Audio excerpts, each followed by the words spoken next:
What would you be willing to do to your body to show others who you are? Would you deform your shoulders with heavy brass nails? Or endure a tattoo that covers your entire body? Or have your flesh seared with a painful brand? How far would you go to mark your identity?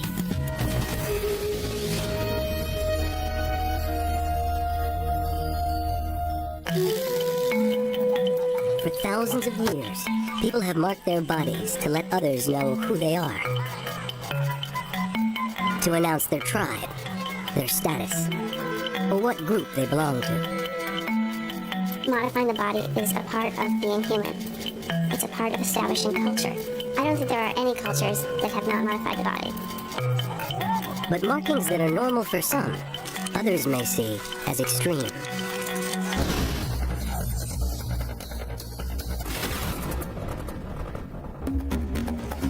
Bondage or beauty? Imprisonment or identity?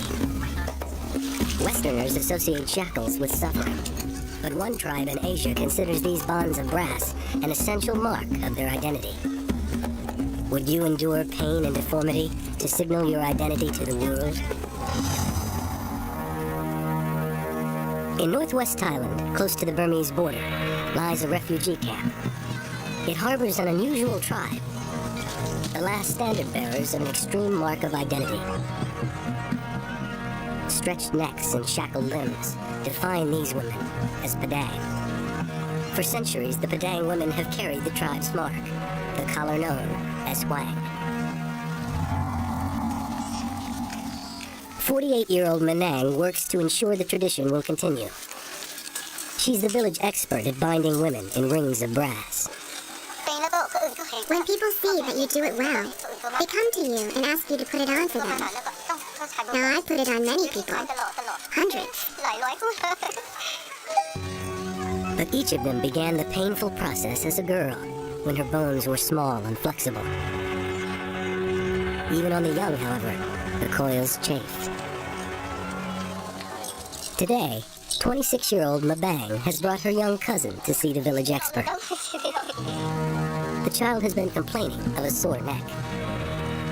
Manang will remove the girl's collar to examine the skin. Sometimes the kids get really sick or scratch because they are allergic to the brass. Then they have to go to the doctor. Some are not that bad and heal on their own. But there are also some who just scratch because they don't like it. The little girl's skin has deep contusions. Manang says the bruises are nothing serious, but instructs Mabang to gently wash the damaged skin. In Western society, many would be horrified at what these women encourage children to endure. But such deformities are not limited to the Padang. For centuries, cultures around the world have modified their bodies in extreme ways to achieve standards of beauty uniquely their own. Would you scar the faces of your children? Or file the teeth of young women? Would you bind women's feet so they could hardly walk? Would you twist children's teeth in bands of metal? Or recast faces with a surgeon's knife? Beauty and identity are in the eye of the beholder. Carolyn Marvin is a professor of communication at the University of Pennsylvania. We all modify our bodies, but we consider natural the deformations that we do in our own culture, and we notice it when we encounter it in cultures that have different practices of modifying and deforming. For Mabang's cousin, freedom from the Hwang is fleeting, and she soon resumes the painful process practiced by her tribeswomen. I first wore the neck ring when I was 5. I only wore very few. In the beginning, it hurt, but as I wore it longer, I got used to it, and it was able to stretch my neck and wear more rings. Manang carefully recoils the necklace around the little girl's bruised skin. To achieve the stretched neck look of her elders, she'll have to return every few years to have more coils added. The collar continues to hurt, but for Padang girls, pain is a requirement of belonging. Later today, it will be Mabang's turn to have her own coils refitted. and she'll see her neck for the first time in more than 10 years. How will she react? And without her collar, who will she be? The long neck look is actually an illusion. When you wear the rings, it is not your neck that gets longer. It is your shoulders that gets pushed down and lowered. As the coil grows, its pressure pushes down on the shoulders and chest. The rib cage caves like a squeezed balloon, and the neck appears to rise higher from the collapsed collarbones. The intentional deformation might seem masochistic to outsiders, but to the Padang, the Huang is the signature mark of a tribeswoman. I am Padwang, and wherever we go, people can see it and identify us as the Padwang tribe. From my grandmother to my great-grandmother, everyone wore them, and have always worn them. Before Mabang returns, Manang has a few hours to tend to her own rings of brass. For Manang, the coils are like a second skin. She hasn't seen her own neck in decades. The collar is permanent. Even if someone asks me to take it off now, I won't. I have to wear it. It is like part of my body, like an arm or a leg. I cannot not wear it. If I don't wear it, I won't look like a human anymore. I'll look like a ghost. I would look very funny. Coming up, Mabang sees her neck for the first time in a decade. And later, encounter the full-body tattoos of the Japanese underworld, and meet people willing to sear their flesh with a brand. It's said the Padang tradition of long-necked women began centuries ago. Fearful of outsiders stealing Padang brides, the tribe came up with a radical solution: make the girls attractive to only their own kind. They used coils to stretch their women's necks and cuffs to bind their limbs, deliberately disfiguring them. The taboo mark unified the Padang and set them apart from others. Because Padang men preferred to marry women with coils, the Huang became a self-perpetuating practice. You put the necklace on to make sure that you can stay here with your tribe and family, so that your children and grandchildren won't go and marry outside the tribe and leave you. I'm going to stay here and marry a long-necked woman. I want to have a wife who wears the collar. But the extreme practice that identified them as Padang also marked them from persecution in their homeland of Burma, now called Myanmar. In 1962, the military seized control of the country, promising modernization. The new leaders cracked down on tribes deemed primitive, and tribal customs, including the Huang, were outlawed. To maintain their identity and escape civil war, Manang and others fled to the neighboring country of Thailand. We walked to Tanakwai and then came down to the border area, near Karyang and Thailand. It took us 5 days to get here, and now I live here. Although safe from war, the tribe is now caught between two countries and two worlds. Housed in refugee camps, the Padang have drawn crowds of Western tourists who travel to witness their ancient ways. Unexpectedly, what was once a persecuted mark of identity is now a profitable way to make a living. 21-year-old Maja fled Burma 10 years ago. She finds that being an object of curiosity isn't always easy. Does it feel heavy? And how do you manage to sleep with it? And how do you keep them clean? In coming here to live in Thailand, sometimes it's like we are animals in a zoo, but we don't have a choice. If we had a choice, we would have our freedom in our country, like we do here in Thailand. Long separated from the modern world, the Padang must now interact with foreigners every day. Visitors often challenge their ways.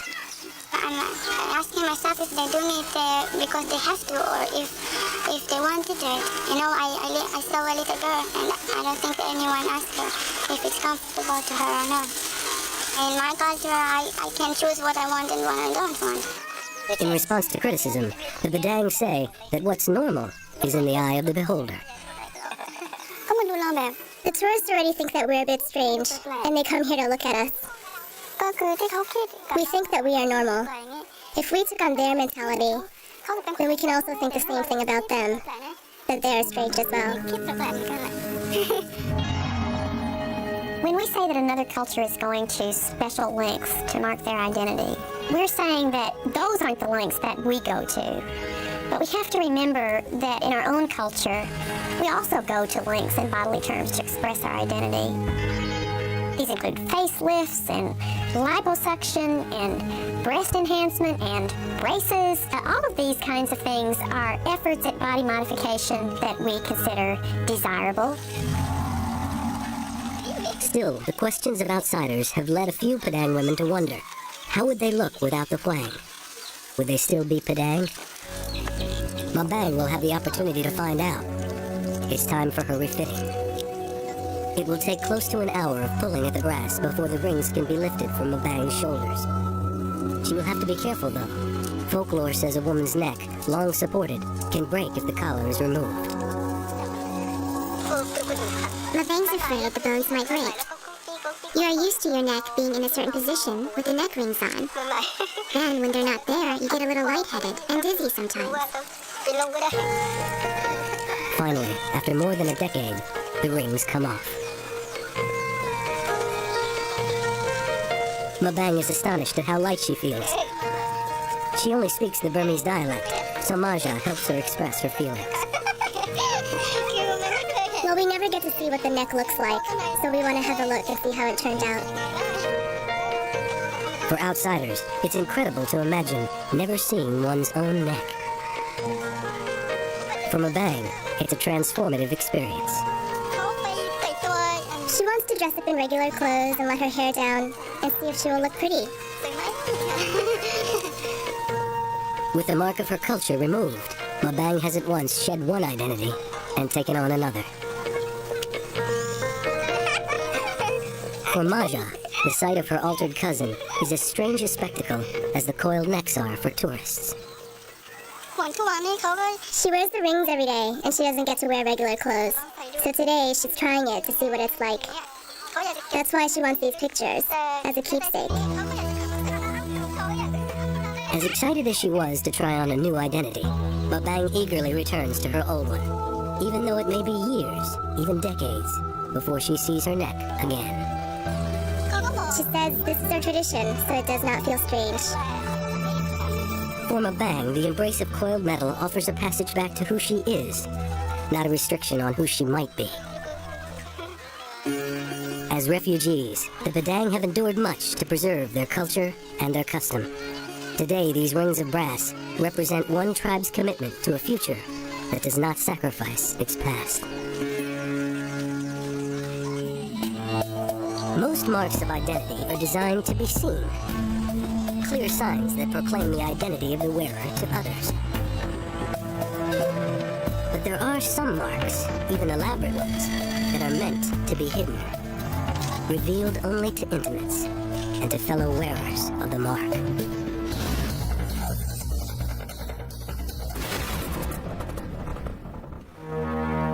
In Japan, there's an art form that by any standard would be considered extreme, where the paintbrush is made of 24 needles, and the canvas is human flesh. Every inch of flesh, from your wrists to your ankles. It's called horimono, Japanese full-body tattoo. For some, it's an obsession. Once you get the feeling of the moment, you will never be able to give it up. But for most in Japan, it has a sordid reputation. Tattoo? I hate tattoo. When I see a person who has a tattoo, I want to be far away from the person. It's lowlife. Whoever is doing it.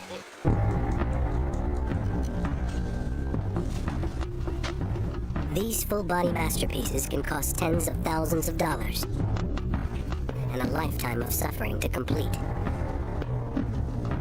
It is painful. Very painful. I can feel the needle going in and in and in. But for all that's endured to get one, these tattoos are usually hidden. When I go to the beach, I wear a jacket or shirt to go into the water. Why go to all that pain and suffering for something few others will ever see? because showing it can identify you as one of the most notorious and feared members of Japanese society. They're called Yakuza, the gangsters of Japan. They inhabit a world of drug running, prostitution, extortion, and other crimes. In this realm, horimono is a mark of belonging. As a result, most Japanese view horimono as a symbol of the mob, unfit for public display. But one man is on a mission to change all that. Eiji Ruzuki is a renowned horimono master, known by the artist name Horikoi. In his studio in Toyohashi City, 150 miles southwest of Tokyo, he sees 4 or 5 clients a day, all seeking extreme ink. For Horikoi, horimono isn't just an occupation, it's a passion. The particular moment you put the needle into the skin, a very spiritual and invisible force rushes through my body. His goal is to reverse the taboos that have given tattoos such a bad name. In the newspaper or news these days, a tattoo only stirs up bad images. Even though a person has tattoos, he is not a criminal. It's very easy to be marked as different in Japan. The least thing can say, yeah, that person is on the wrong side of things. Mary White is a professor of anthropology at Boston University. One of the things that tattoos do, because they're permanent, is to put that person on the other side in a very, very serious way. Ironically, Horikoi credits Japanese tattoo with saving him from the very life of crime many associate with it. Before I became a tattoo artist, I was a member of a motorcycle gang. I was fighting day after day and doing drugs. But one day, my friend asked me to do tattoo. And I discovered the spiritual force. And wow, that was it. Horikoi uses a time-honored design that allows wearers to keep their ink hidden under their clothes. These suits of tattoo are left bare in strategic places. Hands, feet, and center of the chest. But while others may hide their tattoos, Horikoi prefers to go sleeveless. I don't personally care about hiding it at all. What you see is what you get. Horikoi has already earned a reputation as one of today's great horimono masters. But to hone his skills even further, he has sought out a living legend, Horiyoshi III. He's a grand master in a world-famous lineage of horimono greats, all of whom have tattooed under the celebrated artist's name, Horiyoshi. His latest work in progress is Horikoi. He began as an apprentice over 30 years ago, and has been putting needle to flesh ever since. The reason I chose this is because I thought that it's the most difficult thing to do. To create something on someone's body. Out of everyone that creates things, the only one that has a living thing as its canvas is tattoo artists. While under the needle, Horikoi absorbs the knowledge that has been passed on by the Horiyoshi name for generations. I pursued Mr. Horiyoshi, and he would tell me about other tattoo artists, or talk about what it means to be a tattoo artist, and I learned his way and incorporated what I could use. Like all horimono, Horikoi's masterpiece is one of a kind. Each of its images has a personal meaning for him, identifying Horikoi even after death. When people die, their life is over after the funeral. With a tattoo, it doesn't die with the funeral. In that one skin, Horikoi's entire life is there. That's what horimono is about.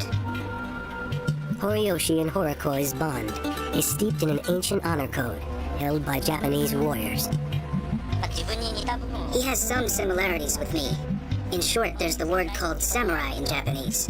He's a samurai. There's a definite connection to the samurai with tattoo.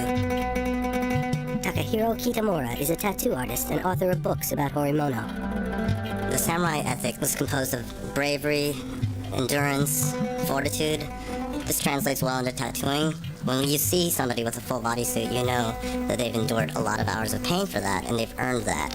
So in some ways, in certain communities, that becomes a badge of honor. It's no surprise that samurai make a fierce showing in so many designs. Most horimono is based on legendary warriors and heroes, whose tales have symbolic meaning for the wearer. The images are typically drawn from classic Japanese woodblock prints. But tattoos weren't always a matter of personal aesthetics. Hundreds of years ago, Japanese authorities gave tattoos to criminals as a form of punishment. Normally applied to the arms and forehead, these tattoos allowed the public to identify and ostracize wearers. But by the end of the 17th century, outlaws were hiding these tattoos with decorative patterns, some of which are still used today. Historically, people who had been in prison were marked with a tattoo, and these became something for the criminal to show off, to swagger with. And a full-body tattoo gradually emerged as the elaboration of that stigmatizing tattoo. Some believe that the covering of penal tattoos was the beginning of the notorious link between organized crime and horimono. Coming up, meet the Yakuza gangsters who've given tattoo an unsavory reputation.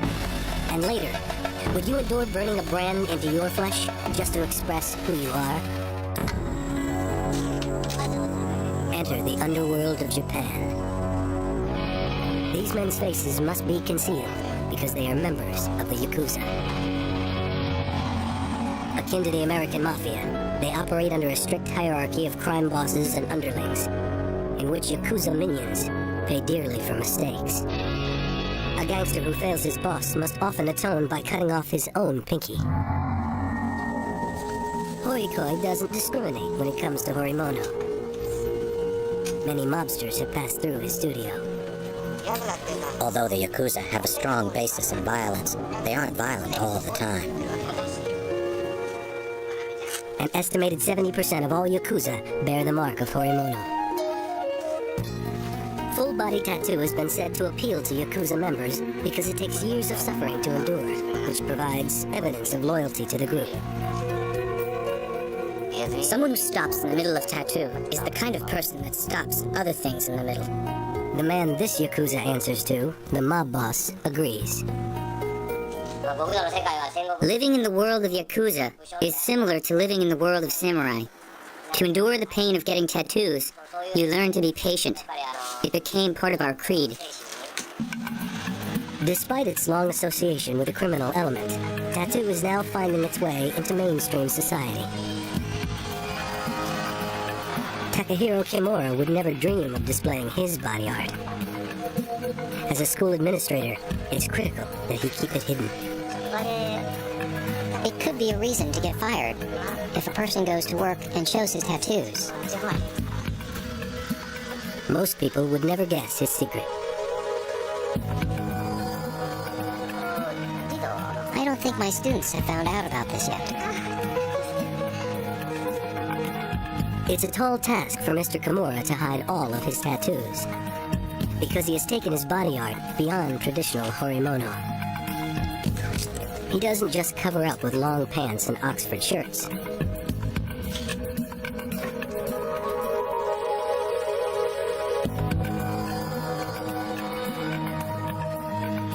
He has precious little space left for more ink, because 99% of his body is tattooed. For me, what should I say? Tattoo is my soul. Until his tattoos are accepted by society, Mr. Kimura will continue to conceal them.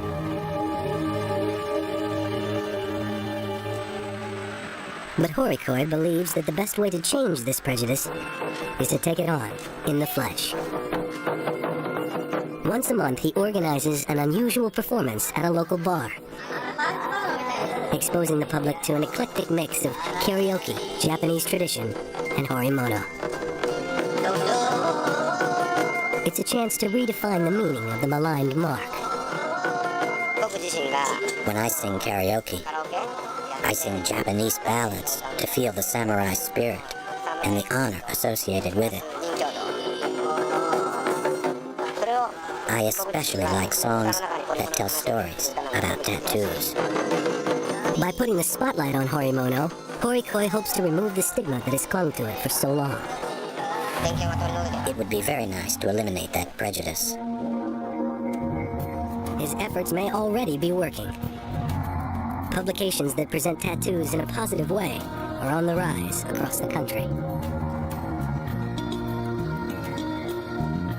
Ever more people are turning to Horikoi to transform their bodies into living art. Tattoos are becoming a little more accepted. There's younger generation Japanese now that are realizing, wait, not all tattoos are associated with, for instance, the Yakuza. I could get a tattoo and just have it as an art form or just for fun. At its best, the Japanese tattoo is more than art. It's transcended art to become culture. This is my life and my style. I hope that people that understand this join me, and I will join them. There are places where tattoo wearers meet with less social stigma than in Japan. In America, for example, elaborate tattoos, even piercings, are already old hat. If you want to stay on the edge of the body mod culture, you have to go further, to a mark considerably more radical and painful than tattoo.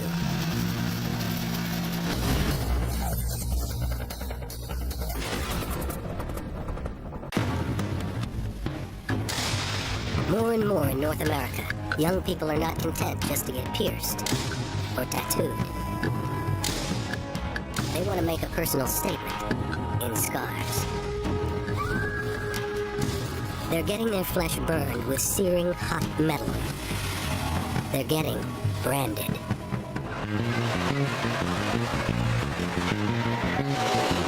Until yesterday, 20-year-old Tyler Ballantyne had never set foot in New York City. But Tyler has not really come to see the sights.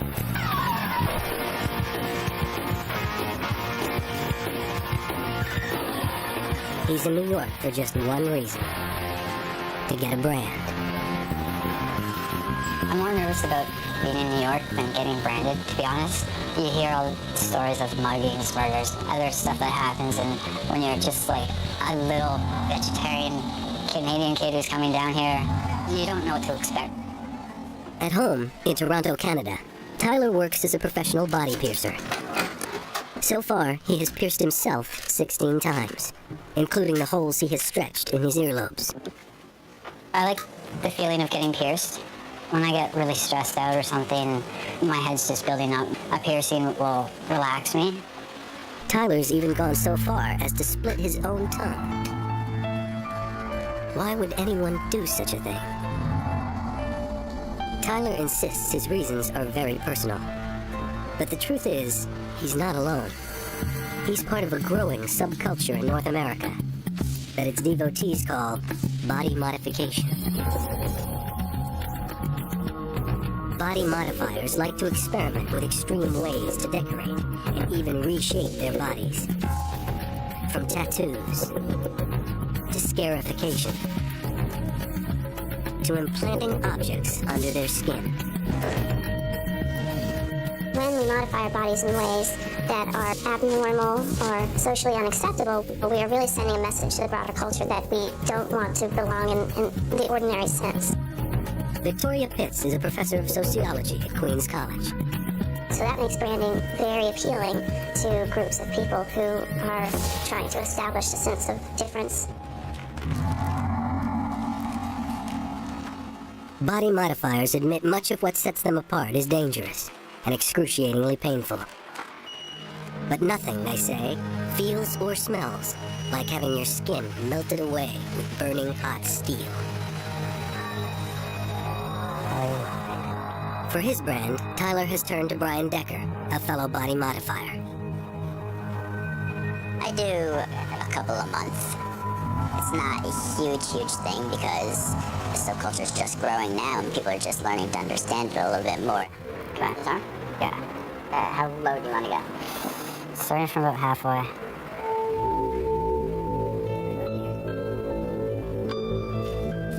Tyler has designed his brand himself.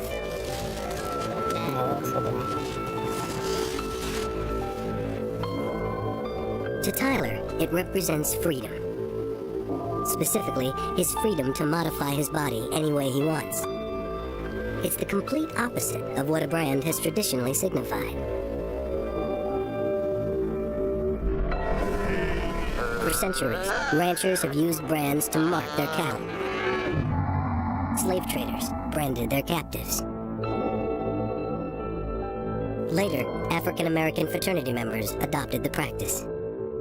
Branding is a mark of disaffection precisely because of its historical link to slavery.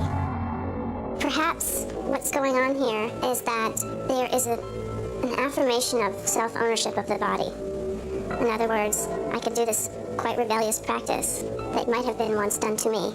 I could do it myself to declare my own sense of ownership over myself. Unlike branders of the past, however, Brian will burn Tyler's arm inch by inch. It will take several hours. If I was him right now in this circumstance, I'd definitely be nervous. And Tyler knows there's a very real chance he may simply not be able to take it. I don't know what's coming. I don't know what to expect. I don't know how it's going to affect me.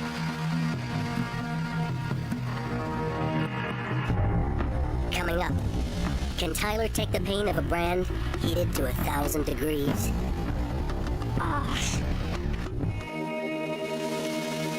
By law, Brian cannot offer Tyler an anesthetic.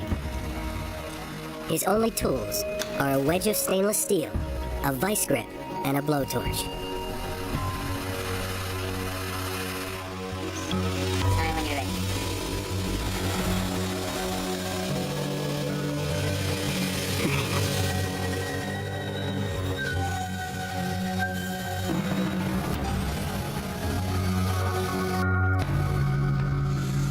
From the first strike, the pain is excruciating.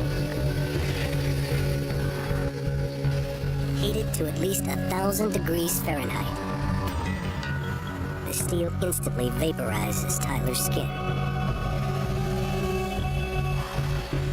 Even after the metal is removed, the tissue continues to burn. Okay. So it tells me we're going to be taking a few breaks.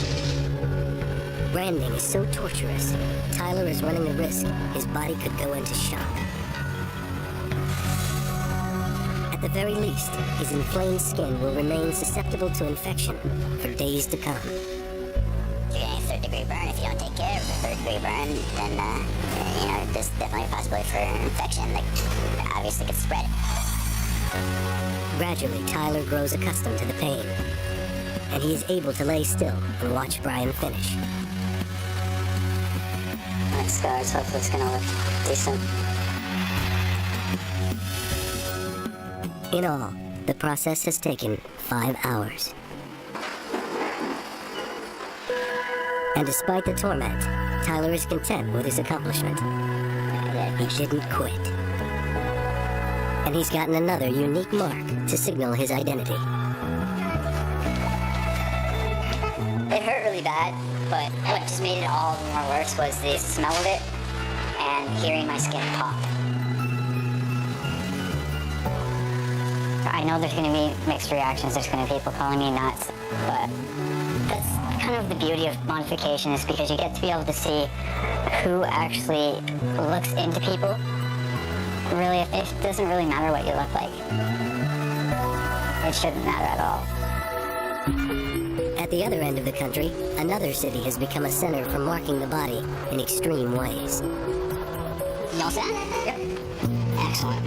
In Phoenix, Arizona, when dedicated body modifiers want really tough work done, like matching nose piercings, they come to John Durante. Go slow. Feels so good. At 29, John has already lived and worked in more than half a dozen U.S. cities. There we go. Yet in each, he's found a community of body modifiers ready to welcome him. Awesome. In just the past 18 months, John has been branded not once, but twice. This afternoon, he's going to get branded a third time. this is my passion. Piercing and other forms of modification that I specialize in. This is a great deal of what I live for. It's art. It's art on the human body. Thank you, Rizzo. For his art, John likes to draw on both the traditional and the modern. He has traveled extensively through Southeast Asia, and he has tried to reflect the tattooing and piercing of those cultures in his own designs. To the solid black tattoo on his right arm, inspired by a trip to Borneo, John is slowly adding an ultra-modern twist, branded bands of triangles.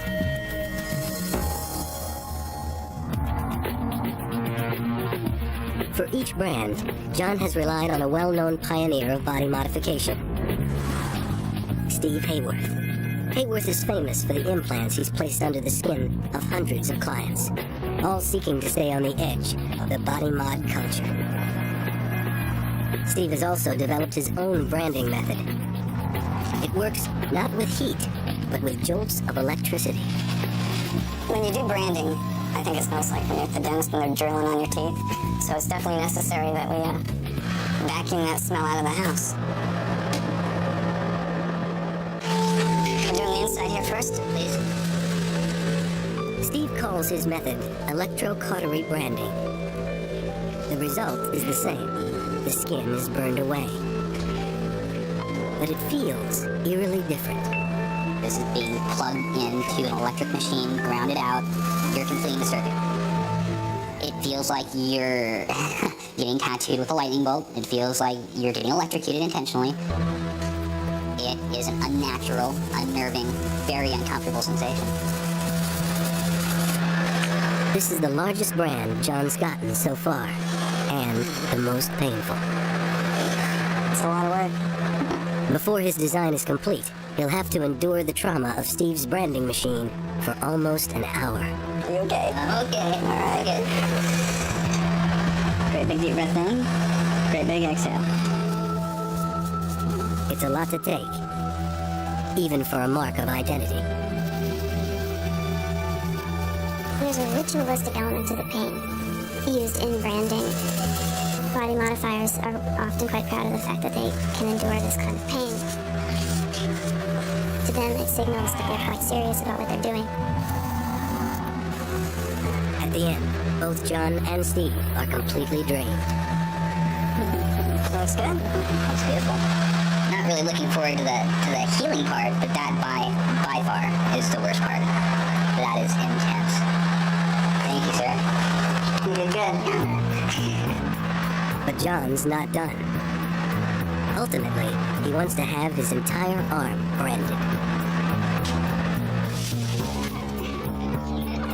It may be that everyone who chooses to get a brand has a different reason. But what they all share is a willingness to go to extremes to modify their bodies. John and his friends understand that sets them apart from the mainstream. And some might argue they prefer it that way.